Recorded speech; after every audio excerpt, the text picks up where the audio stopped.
Fica à vontade.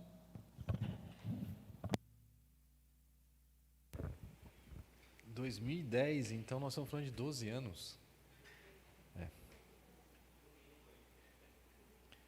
Passa o tempo. Mas realmente eu lembro do Ademário, ele e o outro que vocês conhecem, o André.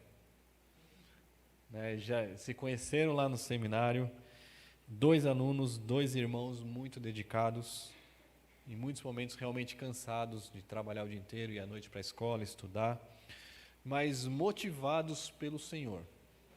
Uma coisa que eu sempre via e eu sempre falava para minha esposa dos dois. O desejo de conhecer a palavra, de conhecer ao Senhor.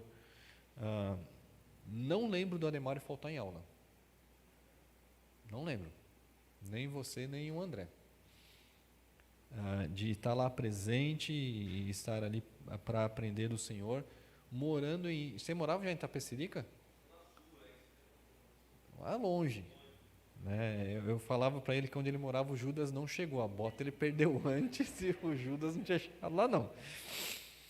Mas eu admirava e me dava uma honra e uma responsabilidade muito grande. Então eu sou o Carlos Augusto, eu tenho 53 anos, eu sempre morei aqui na cidade de São Paulo, sou casado com a Madeline, pai da Daniela, que tem 11 para 12 anos, e nós servimos ao Senhor nos últimos 20 anos aqui em São Paulo em diversos seminários. Seminário Esperança, Seminário Logos, CTVAP em São José dos Campos, Seminário Palavra da Vida em São Paulo e outros, pelo menos uns 5 ou 6.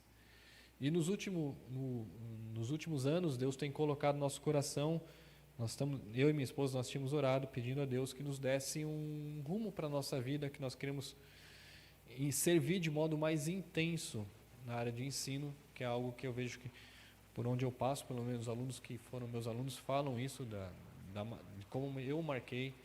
E não sou eu não, eu sou uma porcaria, tá? É o Senhor que me usou para isso. E Deus deu a graça, então, de poder servir no Palavra da Vida Norte. Esse mapa aqui é muito bonito, eu sempre vejo pelo Face e sempre achei isso aqui muito bonito. Eu vou trabalhar, gente, é aqui. Tá? Nós moramos aqui. São 3.800 quilômetros. Eu queria mostrar para vocês um pouquinho do que é o que eu vou fazer, o que é essa escola, e para que ela serve, e como nós, como igreja, podemos contribuir para que o ministério, para que o Evangelho chegue. A Palavra da Vida Norte, ele tem um propósito, que é o meu propósito também. Que da minha parte ouvistes através de muitas testemunhas, isto também transmite homens fiéis e idôneos, para que eles possam instruir a muitos. Então, quando o Ademário foi meu aluno, um dos objetivos que eu tinha como professor não era meramente ensinar uma grade acadêmica para ele. Aquilo era importante. O mais importante é que ele repartisse o Evangelho com pessoas que eu nunca ia ver na vida e nem conheceria. Hoje estou tendo o privilégio de conhecer. Agora eu vou fazer o que eu já fazia aqui, lá no norte, lá em Benevides, do lado de Belém do Pará. Eu descobri que ele já foi lá. Conhecem, tá? 3 ênfases à escola, o Instituto Missionário Palavra da Vida, tem. Nós estamos lá para preparar pessoas para o cumprimento da grande comissão, que é o que a gente vai conversar daqui a pouco. Ok? Opa! Aqui você tem algumas fotos da localidade. Deveria... Não, desculpa, não entrou. E aqui tem o que eu falei para vocês. Olha, eu vou trabalhar aqui, tá? E a cidade Benevides é aqui. Belém está aqui, 32 quilômetros existe a cidade de Benevides, que é onde está o Instituto Missionário Palavra da Vida. Ok? Palavra da Vida existe há 30 anos lá na região de Benevides. É uma organização missionária evangélica que tem o propósito de alcançar pessoas com o Evangelho de Cristo por meio da evangelização, discipulado e treinamento dos servos em Cristo para servirem no reino. Há 30 anos atrás, um missionário americano chamado Richard Packer, ele já era um senhor de 60 anos, ele tinha sido missionário no norte do Brasil, evangelizando índios com a tradução da Bíblia para a língua portuguesa, para a língua indígena, melhor dizendo, e ele percebeu, e existem mais de 300 aldeias ribeirinhas no Brasil, às beiras do rio Amazonas, de brasileiros, não índios, que não têm o Evangelho, não tem uma igreja. E há 30 anos atrás ele pensou, eu vou abrir uma escola, treinar brasileiros, para que eles sejam os missionários que serão enviados para essas aldeias. Hoje, 30 anos passados, nós já temos 80 missionários que trabalham nessas aldeias. A escola já formou 800 pessoas que estão pelo mundo, Brasil e mundo, servindo. O meu papel nesse trabalho será o do treinamento. Tá? O PV Norte está estrategicamente localizado em Benevides, como eu falei para vocês, onde pode atender a formação e a capacitação de missionários e pastores para servirem no norte do Brasil. Então, o meu trabalho vai ser de professor e de treinar mais jovens e mais homens vocacionados e mulheres vocacionadas para que eles também alcancem essa região tão carente do nosso país. Tá?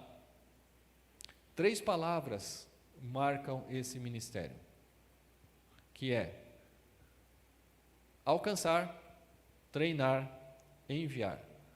Nós temos vários projetos evangelísticos na Palavra da Vida Norte que alcançam as pessoas da região norte do Brasil com acampamento, com evangelismo em praças públicas, nas aldeias ribeirinhas, e esse é um papel bem forte da Palavra da Vida. Ao mesmo tempo, nós entendemos que nós não podemos só alcançar essas pessoas, precisamos treiná-las com o Evangelho para que elas alcancem outras pessoas. E aqui está o meu papel, é aquilo que eu vou fazer. E, feito isso, o nosso papel é enviá-las junto com as igrejas locais para que o Evangelho continue alcançando mais pessoas ao longo do nosso Brasil. Tá? Quando nós falamos de treinar, nós falamos desse texto aqui que é o texto que eu vou conversar com vocês daqui a pouco. Jesus, antes de partir ao céu, ele disse: Ide, fazei discípulos de todas as nações, batizando-os em nome do Pai, do Filho e do Espírito Santo, ensinando-os a guardar todas as coisas que eu vos tenho ordenado. Esta foi a ordem de Jesus. E como nós podemos fazer isso? Tá? A ideia é que nós queremos alcançar o perdido com a mensagem do Evangelho, através de acampamentos, programações especiais voltadas para crianças, jovens e famílias. Esse é um trabalho da Palavra da Vida. Esse é um trabalho que nós fazemos lá. Ao mesmo tempo, nós queremos treinar essas pessoas, que é preparar pessoas compromissadas para servi-lo no seu reino, aonde ele os levar. A ideia do Instituto Missionário é que as pessoas vão para lá, sejam treinadas lá e vão para onde Deus mandar. Nós temos hoje pessoas na Hungria, nós temos hoje pessoas no norte do Brasil, nós temos pessoas no nordeste do Brasil, nós temos pessoas em todos os lugares do mundo. Nós temos um currículo que serve à igreja evangélica e desafia vidas para cumprir a grande comissão dentro do Brasil e fora do Brasil. Como nós trabalhamos? A formação integral. A Palavra da Vida tem um diferencial de escola que chama Vida, Estudo e Ministério. Nós não estamos preocupados em simplesmente ensinar um conteúdo intelectual para o nosso aluno. Nós queremos que ele tenha uma vida que reflita o que ele aprendeu. Não adianta nada alguém conhecer muito da Bíblia e não viver aquilo. Né? Ao mesmo tempo, não adianta nada ele conhecer da Bíblia e viver aquilo e não servir ministério. Servir as pessoas, conviver com as pessoas e mostrar para elas isso. Então, é uma das ênfases da escola. Nós temos um modelo que combina princípios bíblicos sólidos e também experiências. Todos os nossos alunos fazem ministério de fim de semana. Eles vão para alguma igreja, eles servem uma igreja, eles são acompanhados por um pastor, eles crescerão nesse processo aqui. E são capacitados para servir o ministério de forma piedosa e frutífera. Tá ok? E o envio Depois do preparo, a escola, junto com a igreja local, ela envia essa pessoa para o campo missionário, para uma igreja local e assim por diante. A ideia é que nós alcancemos tanto o norte do Brasil ou aonde Ele enviar. É onde o Senhor enviar. Nós não fazemos isso. É Deus quem faz. E aí é um papel que a Palavra da Vida faz junto com a igreja local. Um dos meus papéis lá vai ser ajudar o aluno a encontrar um ministério onde ele possa ser frutífero. Fazer o aluno tomar a difícil decisão de assumir uma igreja. Por que eu deveria ser pastor aqui e não ali? Tomar a difícil decisão de encarar o ministério como bênção e não como peso. Tomar a difícil decisão de entender que ministério é servir a igreja, não ser servido pela igreja. E assim por diante. Esse vai ser um dos meus papéis específicos ali também. Tá ok? Joia. E aí vem, com a graça de Deus, a partir de julho, 2 de julho mais especificamente, eu vou estar entrando no avião e vou me mudar para lá. Vai toda a minha família, vai todas as minhas tralhas também estão indo para lá. Tá? Vai de caminhão 30 dias antes. Porque a gente, 20 anos de casado, acumula tralha, não é isso? Um mês antes, toda a minha mudança só vai ficar um colchão de ar, vai ficar a geladeira e alguma outra coisa, e a nossa mudança vai antes. Tá? O que nós faremos? Nós daremos aula, nós capacitaremos os alunos, tanto com experiência quanto captação bíblica e discipulado. Nós temos um programa de discipulado pessoal com os alunos lá, cada professor tem 5 ou 6 alunos que ele acompanha pessoalmente. Tá? Estou tentando ir mais rápido aqui, porque o mais importante é a palavra, não é isso aqui. Qual é a nossa missão? Minha missão de família: ensinar, encorajar e influenciar as pessoas para que vivam suas vidas dedicadas a Deus e ao seu reino, por meio do ensino formal, que é o que eu vou fazer, e informal, sentar junto, bater papo, orar junto. Aonde? No Instituto Missionário Palavra da Vida, amando a Deus e desenvolvendo um relacionamento pessoal com Ele, ensinando de modo fiel a sua palavra, para que as pessoas venham a conhecê-lo e servi-los no seu reino. É isso que é o propósito da minha vida. Eu entendo que Deus me chamou para fazer isso. Tá? Como é que você se encaixa nisso aqui? Eu vou resumir em 4 palavras. Visão. Visão é ter uma perspectiva correta do seu lugar no reino e de sua contribuição para o seu progresso. A gente vai conversar um texto de Mateus 28 daqui a pouco, vai falar sobre isso. Qual é o seu papel? Por que Deus deixou você aqui na terra? Por que Deus, quando te salvou, não levou para o céu? Deixou você aqui? Já parou para tentar responder essa pergunta? Ele podia ter levado, né? Te deixou aqui. Por quê? Qual é o seu papel? Junto com isso, é orar. Pedir a Deus que use a sua vida e aquilo que Ele te concedeu para a sua glória. Aquilo que Deus deu para mim é único. Ele deu para você sabedoria, recursos, relacionamentos, oportunidades. Ele deu para você. Como você usa isso? Ore pelos pastores e missionários e seu trabalho. Terceira coisa, contribuição. Quanto você investe do seu tempo, das suas habilidades e recursos para o progresso do Evangelho? Quanto da sua vida é dedicada pensando em alcançar pessoas para Jesus Cristo? E eu não estou pensando lá no PV Norte, eu estou pensando aonde Deus te colocou. Deus me mandou para lá, mas Deus te deixou aqui. Tá? Quanto você usa das suas habilidades de fala, de fazer alguma coisa, de conversar, para que pessoas conheçam o Evangelho? E o último, envolvimento. Desenvolver relacionamentos significativos com os missionários, encorajando-os para que permaneçam fiéis ao Senhor. Aqui você pode pôr pastor também. O pastor precisa ser encorajado. Pastor, continua. Não desanima não. Porque muitas vezes o pastor é uma pessoa sozinha. Mas ele precisa da gente. Ele precisa de nós. Esse é o trabalho que nós podemos fazer. Tá? Visão, oração, contribuição e envolvimento. E para isso eu queria que nós abríssemos o texto de Mateus 28, dos versículos 16 até o 20.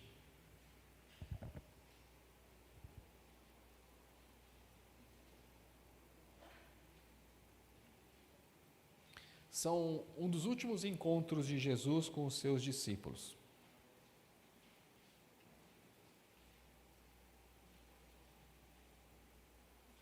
Na verdade, aqui Judas já não está presente, já havia morrido. E aqui é aquele encontro mais pessoal de Jesus com os 11 discípulos, tá bom? Tenham isso em mente enquanto nós lemos o texto, eu vou pensar um pouquinho aqui. Seguiram os 11 discípulos para a Galileia, para o monte onde Jesus lhes designara. E quando viram, pensa que agora é a primeira vez que eles vão ver Jesus pessoalmente, não junto com outros. Alguns o adoraram, outros duvidaram. Jesus aproximou-se e falou-lhes dizendo: toda autoridade me foi dada no céu e na terra. Ide, portanto, fazei discípulos de todas as nações, batizando-os em nome do Pai e do Filho e do Espírito Santo, ensinando-os a guardar todas as coisas que vos tenho ordenado. E eis que estou convosco todos os dias, até a consumação do século. Vamos orar? Pai, essa história aconteceu há mais de 2000 anos. E este evento transformou o mundo. E se hoje estamos aqui, é porque aqueles 11 homens obedeceram ao que o Senhor pediu para eles fazerem. Se hoje estamos aqui, é porque esta palavra é capaz de nos encorajar, habilitar e desafiar a continuar contribuindo, a continuar levando o Teu Evangelho por este mundo. Nós oramos assim em nome de Jesus. Amém. Como é que você conheceu o Evangelho? Não precisa falar para mim, pensa. Como é que o Evangelho chegou na sua vida? Provavelmente alguém falou do Evangelho para você. E como é que esse alguém que falou do Evangelho para você conheceu o Evangelho? E como é que esse alguém, então já estamos falando de 1, 2, 3, também conheceu o Evangelho? Por exemplo, eu nasci num lar em que tinha muita Bíblia, mas a igreja em que nossa família frequentava era uma igreja que não acreditava que a Bíblia era a palavra de Deus, era um livro de ensinos morais, era uma igreja evangélica. Não vou dar o nome completo da igreja, que não é importante, mas ela ensinava que é importante ser bonzinho, fazer o bem, inferno não existe, todos vão para o céu, pecado é coisa de ser mal educado, coisas do tipo. Quando eu entrei na adolescência, eu não queria ir mais para a igreja, porque naquela igreja só tinha 2 moleques, eu e um outro, e o outro era muito diferente. Tá bom? E aquele moleque não gostava de jogar bola, aquele moleque não brincava, era estranho. E eu falei para minha mãe, não vou mais na igreja, é esquisito demais aquilo lá para mim. Eu deixei de ir na igreja. Não fazia nenhuma diferença na minha vida. Até que um dia minha mãe descobriu que existia um acampamento de crente. E ela falou, olha, achei um acampamento de crente aqui no interior de Campinas, parece que é legal, 10 dias, você não quer ir? E a única referência de crente que eu tinha era um moleque que ia na igreja comigo. Eu olhei para minha mãe e disse, tem certeza? 10 dias? Tenho, eu acho que é legal. Lembra, naquela época não tinha internet, tá bom? Existia um mundo sem internet, tá bom, gente? Eu não tinha foto, não conhecia nada. Eu fiquei imaginando 10 dias, esse pessoal vai ficar rezando o dia inteiro naquele acampamento. É assim que eu pensava, tá bom? Vão ficar lá fazendo não sei o que, eu não quero um lugar desse. Mãe, eu não vou. Mas minha mãe, não sei como ela me convenceu aí. E eu tinha raiva de crente. Porque crente para mim era um cara que vestia terno cinza, tinha cara de bravo, usava um livro preto, andava para a Bíblia para cima e para baixo e não ria. E eu fui para esse acampamento, parei na estação imagina, 1983. Para ir no acampamento lá no interior de São Paulo, nós fomos de trem, acredita? É aquele negócio, cara, 3 horas de trem de São Paulo até Campinas. Segunda classe do trem de São Paulo, cheio de gente, bagunça. Chegou lá em Campinas? Não chegou ainda, você vai pegar mais um ônibus. E eu ficava olhando aonde eu fui meter o meu burro. Mas eu cheguei nesse acampamento, 10 dias, era só de menino, não tinha menina, tinha 13 anos, não conhecia nada da Bíblia. E me designaram, e aí preciso lembrar mais uma coisa. Eu falei, eu não vou nesse troço sozinho. Convenci um amigo meu da rua a ir comigo. Cara, você vai comigo, porque se der rolo a gente se vira lá, né? E ele foi. Chegaram lá, o pessoal, de modo muito inteligente, pôs a gente em quarto separado. Eu fiquei morrendo de raiva. Caramba, não conheço estou no meio dos crentes aqui. E agora ele fica lá no quarto, lá embaixo, que eu não sei nem onde é, e eu estou aqui em cima. Ô lasqueira. Mas aí eu comecei a observar que aqueles, lá então, para resumir, eles jogavam bola, tá bom? Tinha brincadeira, davam risada, mas aí eu comecei a perceber que eles tinham algo que eu não tinha. Não tinha. Eles tinham uma paz que eu não tinha. Eles tinham uma alegria que eu não tinha. E aí num dia, no quarto à noite, eu perguntei para o conselheiro, se eu morrer hoje, sem virar crente, entenda que eu estou falando como alguém que não tem Jesus, tá bom? Esse linguajar bonito que eu tenho aqui, eu não tinha. Eu vou para onde? O que vocês acham que ele respondeu? Aquela fala mudou minha vida. Você vai para o inferno. Infelizmente você vai para o inferno. E se meus pais não virarem crentes, para onde eles vão? E se eu virar crente e meus pais não, seus pais vão para o inferno. Naquele dia eu entendi o Evangelho, com a minha cabeça bem de novo convertida. E eu cheguei para o conselheiro no dia seguinte, eu falei, eu quero virar crente, porque eu sei que eu vou para o inferno, e eu preciso que Jesus mude a minha vida. Aí ele chegou num banco, quando eu vou lá, eu olho para aquele banco até hoje, 18 de janeiro de 83, ele falou, então você ora. Ora? Esse negócio que vocês fazem, eu não sei fazer não. Foi assim mesmo. Aí ele falou, se eu orar, você repete? Tá bom. Pra vocês terem uma ideia, de 10 palavras que eu falava, 15 era palavrão, tá bom? Ele orou, eu repeti, e eu tenho certeza que naquele dia eu entreguei minha vida a Jesus Cristo. Teve alguém que se importou comigo. Deus, na sua soberania, permitiu que eu conhecesse o Evangelho por alguém. Mas esse alguém também conheceu o Evangelho por alguém. E esse alguém conheceu o Evangelho por alguém. E isso, voltando lá na Galileia, aqui, 11 homens obedeceram o que Jesus falou. Voltando para o texto aqui, você tem aqui Jesus e os discípulos. E só para fazer um breve retrospecto desse grupo aqui, você tem que lembrar quem são eles, tá bom? Dias antes, em Lucas 22, você não precisa abrir. Não, abre sim. Lucas 22. Na noite em que Jesus foi preso, traído e foi preso, um deles disse assim para Jesus: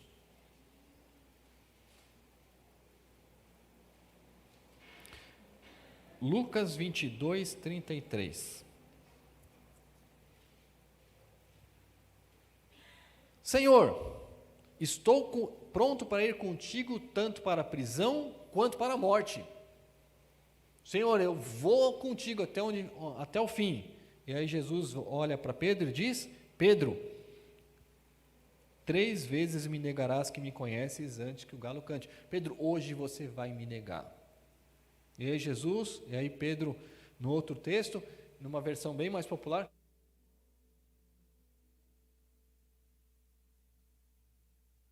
Alô? Voltou. Não, Jesus, estou contigo e não abro. O que Pedro fez? Pedro negou. Se você abrir em João, não, antes, em Lucas mesmo, capítulo 9, tem um outro relato dos discípulos. Lucas capítulo 9, versículo do 51 a 56. Também não vamos ler inteiro, mas o texto diz assim, que Jesus queria entrar numa cidade de samaritanos e aquelas pessoas não quiseram receber Jesus. Nós não sabemos a razão, mas nós não quisemos. E aí 2 irmãos, Tiago e João, tiveram uma ideia brilhante. Olha lá, versículo 54. Senhor, queres que mandemos fogo do céu para os consumir? Ideia brilhante, né? Jesus, eles não gostam da gente, então mata todo mundo. Gente, quem disse isso é o apóstolo do amor. Ama pra caramba, né? Eu fico imaginando Jesus ouvindo um negócio assim. Cara, você não entendeu ainda? João ainda precisava aprender o que era amar, né? Não sabia. Para ele, se não está no meu time, é melhor você morrer. Impressionante isso. Joia, abre agora em João. João capítulo 16.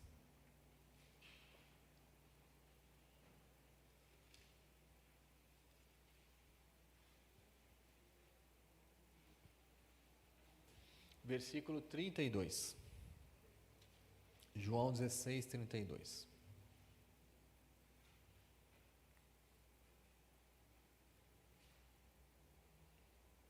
João 16, 32, Jesus vira-se para os discípulos e diz: Eis que vem a hora e já é chegada em que sereis dispersos, cada um para a sua casa, e me deixareis só. Foi isso que eles fizeram. Quando Jesus foi preso, todos fugiram. Todos fugiram. Um negou e os 11 fugiram. É nesse contexto que Mateus 28 acontece. No momento mais duro da vida de Jesus, os discípulos, um negou, todos fugiram. Um tinha uma ideia maluca de que se não é comigo, a gente mata. Outro era egoísta, queria sentar-se ao lado de Jesus no reino, e assim por diante. Eu tenho que fazer uma pergunta para vocês. Se você fosse Jesus, vocês teriam escolhido esses homens para serem os discípulos de Jesus, seus discípulos? Um deles, não vou citar aqui porque não tenho tempo, era um zelote. Zelote era um cara, era um terrorista. Terrorista mesmo. O outro era um publicano, ele era provavelmente um funcionário público de Roma corrupto. Seriam essas as pessoas que você escolheria para ser seus discípulos, seus seguidores? Provavelmente não. Mas como a gente não é sábio como Deus é, Deus primeiro que queria alcançar o coração deles, mostrar quem Deus é, para que depois esses pudessem repartir. Voltando lá para Mateus 28, Jesus se aproxima daquele grupo que você deve ter lido no 17, que alguns adoraram, outros duvidaram talvez até de que era Jesus mesmo. E Jesus, a primeira fala de Jesus do versículo 18 é: toda autoridade me foi dada no céu e na terra. Eu não posso esquecer isso aqui. Toda autoridade me foi dada no céu e na terra. Ou seja, eu sou o dono de tudo. Ok? Depois que ele introduz sobre quem ele é, ele vai dar uma ordem para os discípulos. Ide, portanto, fazei discípulos de todas as nações, batizando-os em nome do Pai, e do Filho, e do Espírito Santo, ensinando-os a guardar todas as coisas que vos tenho ordenado. E eis que estou convosco todos os dias, até a consumação do século. Por que que nenhum dos 11 discípulos, quando Jesus deu a ordem, façam discípulos pelo mundo, por que nenhum deles levantou a mão e perguntou, Jesus, você está indo embora, né? Sim. Joia. Como é que é esse troço de fazer discípulos? Por que ninguém perguntou?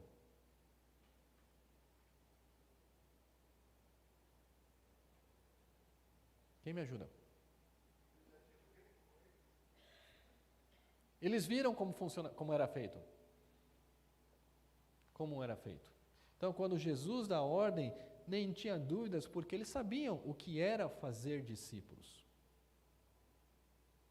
Tá? Nesse texto, tem uma ordem só: façam discípulos. É o único verbo aí nesse texto todo.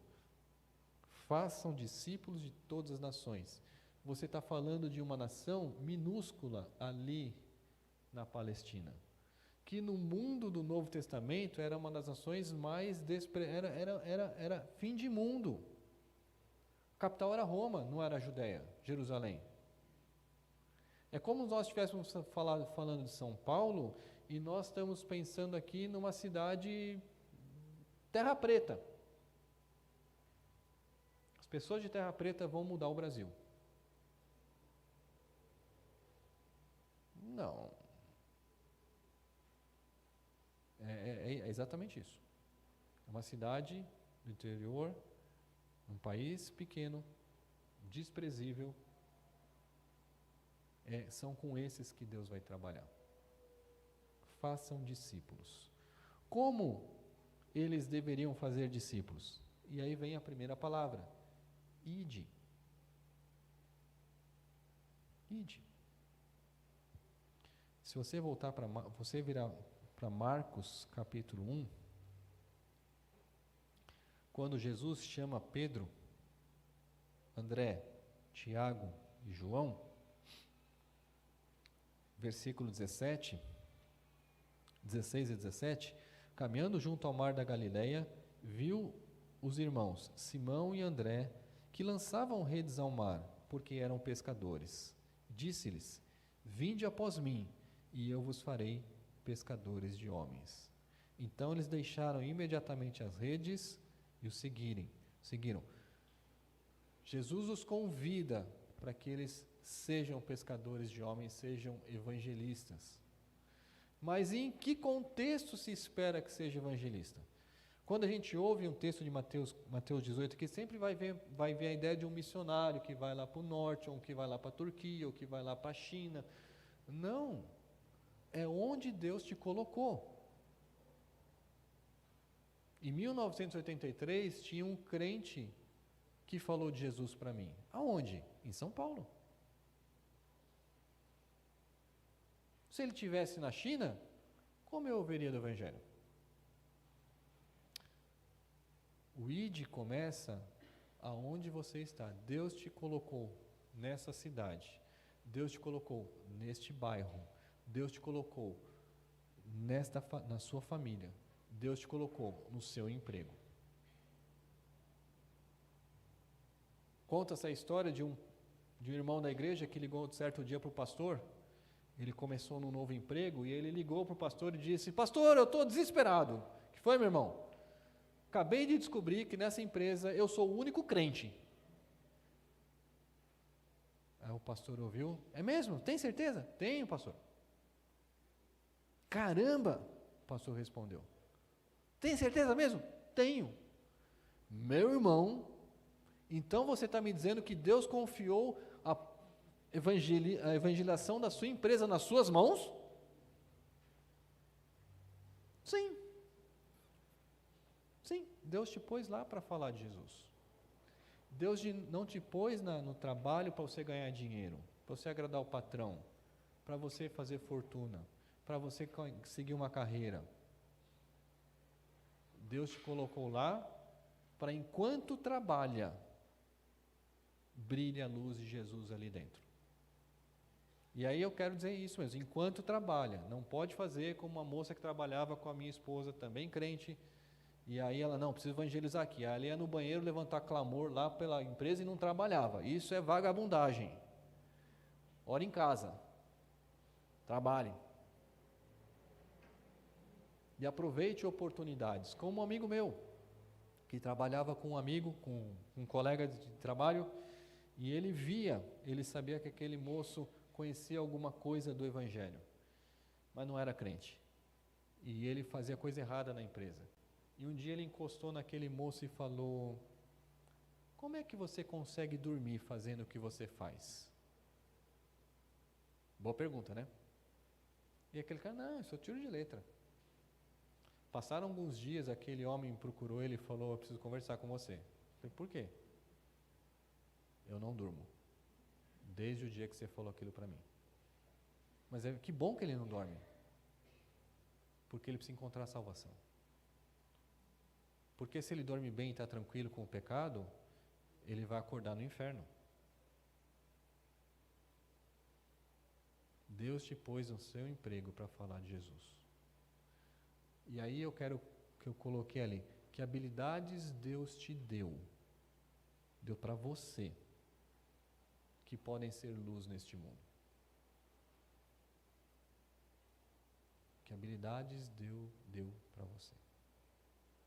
Ele te colocou na sua família, no seu emprego, no seu bairro, para que o Evangelho fosse alcançado.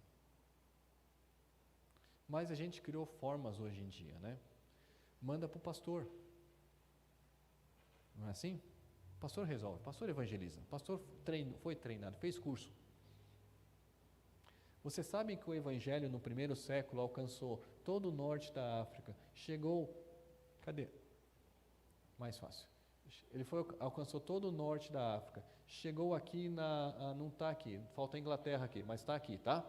Chegou na Inglaterra aqui, chegou na Índia, mais ou menos aqui, e nós não sabemos quem levou o Evangelho para essas regiões. Não tem nome, não tem Paulo, não tem Pedro, não tem Tiago, não tem Bartolomeu. Quem levou? Os registros históricos descobriram que foram pessoas comuns, que não tinham nome, mas tinham o Evangelho. E levaram o Evangelho. Se você pensou quem levou você para Jesus Cristo, provavelmente deve ser, muito provavelmente, uma pessoa comum. Comum quer dizer sem título.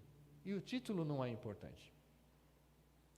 Se nós queremos que o Evangelho alcance o nosso bairro, precisamos estar lá.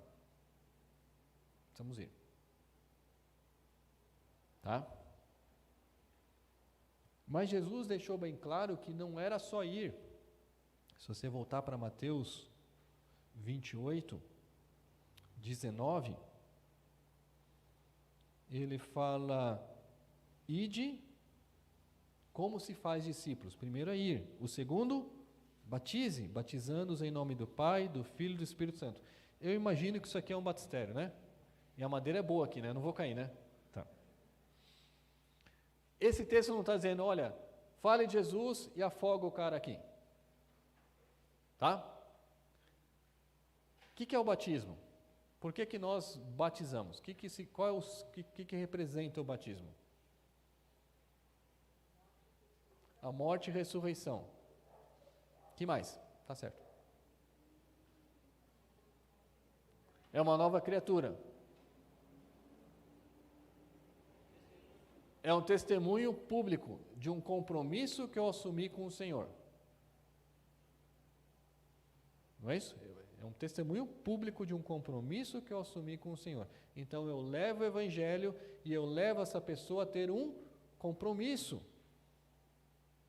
Nós, como Igreja de Jesus Cristo brasileira hoje, somos muito bons obstetras e péssimos pediatras. E aí, não só... e aí eu estou falando mais da minha igreja, talvez aqui não aconteça. E aí você vai falar de Jesus, como por exemplo eu fui falar quando eu estudava lá no colégio. Eu tinha o pior cara da escola, era um rapaz lá, um dia no intervalo eu comecei a falar de Jesus para ele. E esse cara era um picareta mesmo. E aí eu comecei a falar de Jesus e ele, no meio da conversa, ele falou: não, eu sou crente. Ele tinha repetido 5 anos o primeiro como é que agora? Ensino, como é que é? Médio. E não porque era burro, é porque era vagabundo. Cabulava, colava, mentia, um monte de coisa. Se a gente não levar as pessoas a um compromisso, nós vamos ter muita gente que a gente vai evangelizar. Não, eu já fui crente. Não existe eu já fui crente. Pregar o Evangelho tem que levar a pessoa a assumir um compromisso com Jesus Cristo. Por que era feito no Rio antigamente? Porque era público no sentido de que, cara, aquele cara ali virou crente. Sabe o que aconteceu depois disso? Perdia o emprego, família abandonava, podia ser preso, podia morrer. Você queria ser batizado tendo essas possibilidades boas na sua vida? Não, vamos lá como faz no século XXI, nem da igreja. Ninguém vê.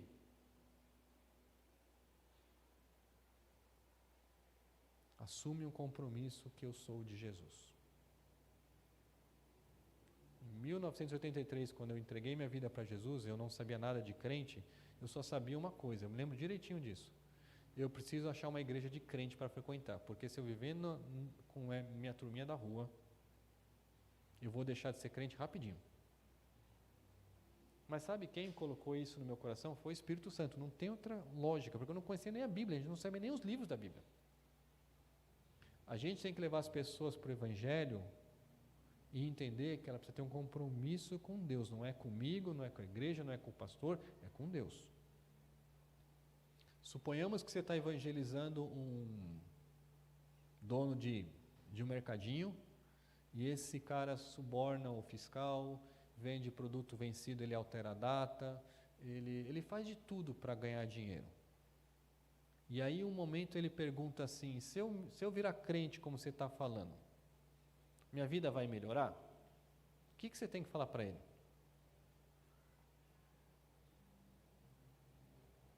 Vai melhorar? Ele não vai mais poder vender produto vencido. Ele não vai mais poder subornar o fiscal. Talvez ele vai perder dinheiro. Talvez vai ter que pagar multas. O que você falaria para ele? Hã? Cara, talvez não vai melhorar no começo. Você vai ter que acertar um monte de aresta aí. Mas saiba que diante de acertar arestas e morrer no inferno, é melhor acertar as arestas. E não é o comportamento que leva ele para o céu, é o seu compromisso com Jesus Cristo. Precisamos levar as pessoas a entender o que é compromisso. Os discípulos sabiam que era compromisso. Jesus escolheu pessoalmente. E eles deram muita bola fora. E Jesus foi ensinando, compromisso. Vocês têm um compromisso comigo. E isso acontece por convivência. Porque eles sabiam, eles conviveram com Jesus, eles sabiam quem era Jesus. Tá?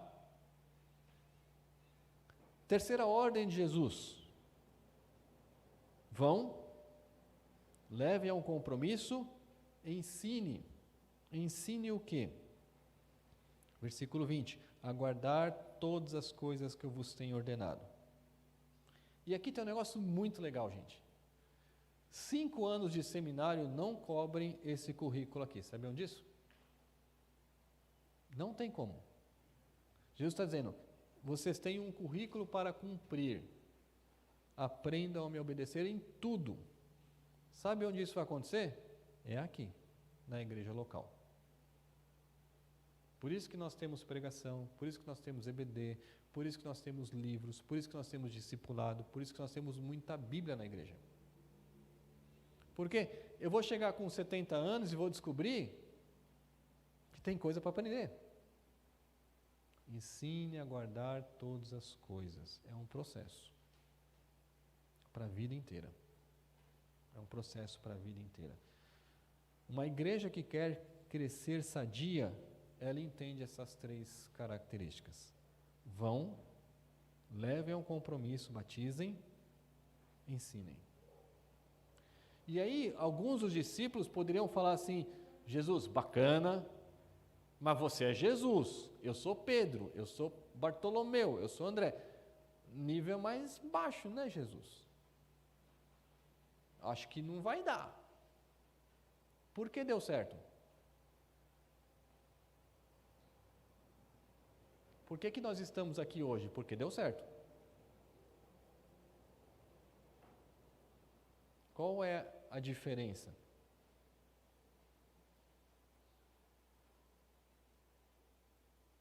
Abre em Atos capítulo 1.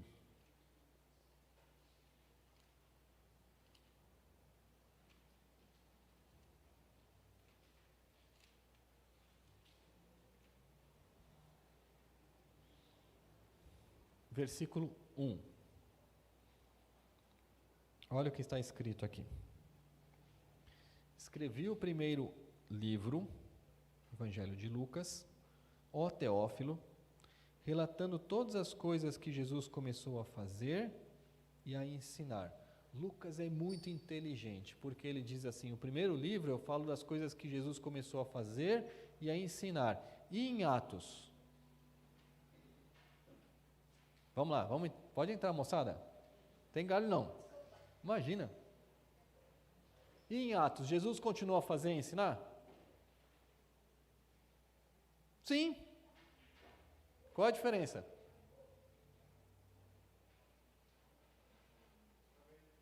Através dos discípulos.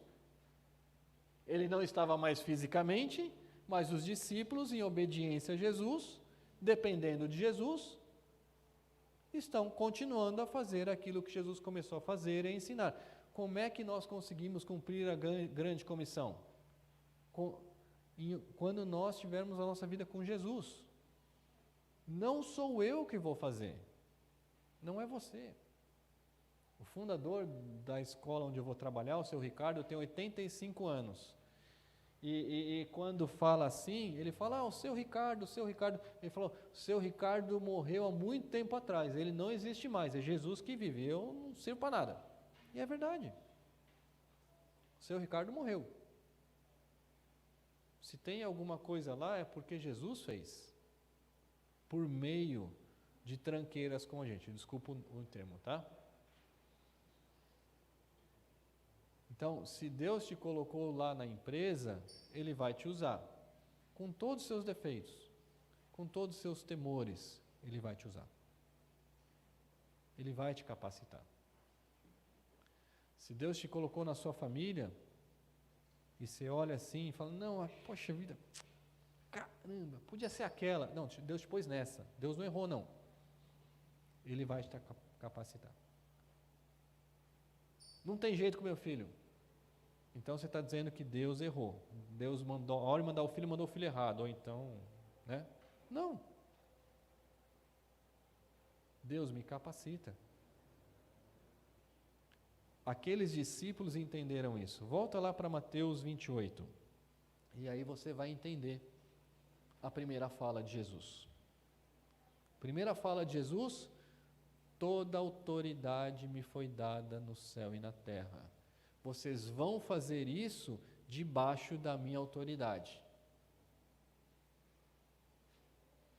Eu não lembro que filme que eu vi, mas a cena era a seguinte, um menino bem magrinho, mirradinho, e ele chega para enfrentar os valentões da escola e os moleques ficam morrendo de medo. E o menino acha que ele agora é o fortão, né? Mas ele não sabe que atrás dele está o irmão, que é muito mais forte. É essa a ideia aqui. A gente é um moleque mirradinho, mas atrás de mim tem uma autoridade muito mais forte. E tem uma promessa no último versículo. Qual é a promessa?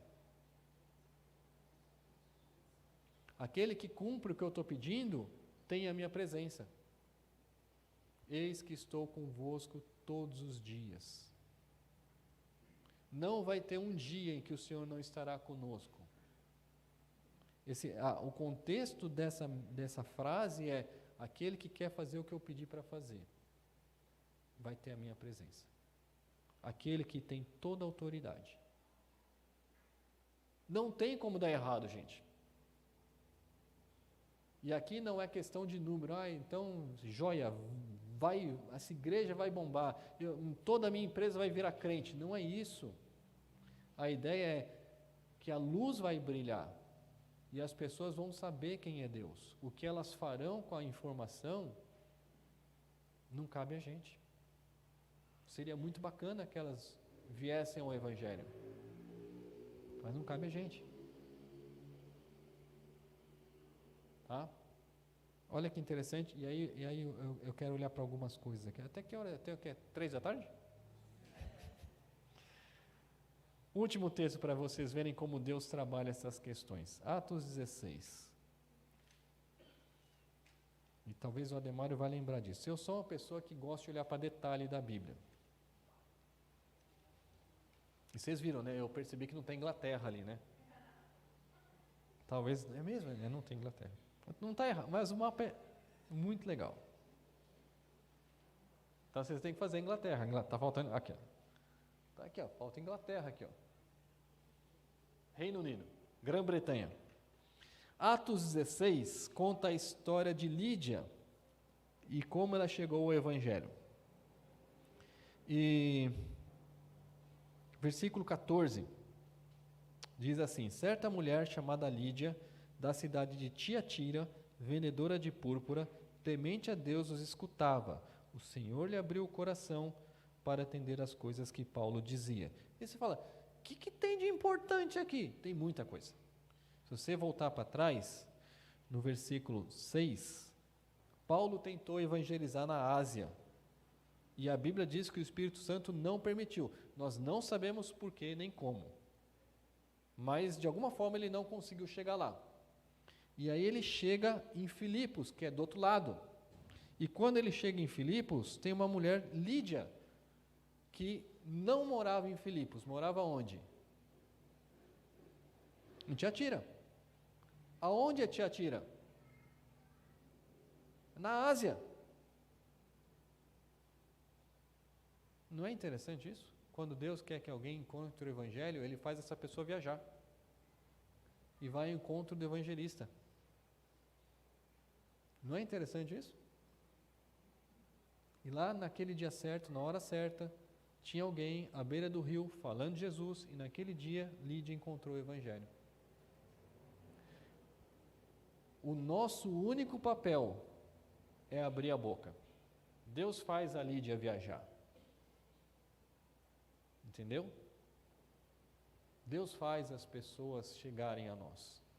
Eu trabalhava numa empresa e eu queria muito falar de Jesus, mas eu trabalhava no estoque da empresa. Eu falei, quem eu vou evangelizar? Eu vou evangelizar os livros aqui. Vou evangelizar a traça. E teve um dia, era uma livraria evangélica, Casa da Bíblia, lá de São Paulo, aqui de São Paulo. E um dia orando, poxa Jesus, eu queria tanto falar de Jesus, mas eu trabalho no estoque. E aí uma moça do balcão, ela entrou, isso foi tão marcante, gente. Ela entrou e falou, olha, esse moço aqui entrou na loja e ele queria ouvir falar de Jesus. Eu acho que seria legal que um moço falasse com ele. Uau! Deus manda a gente no estoque. Deus faz isso.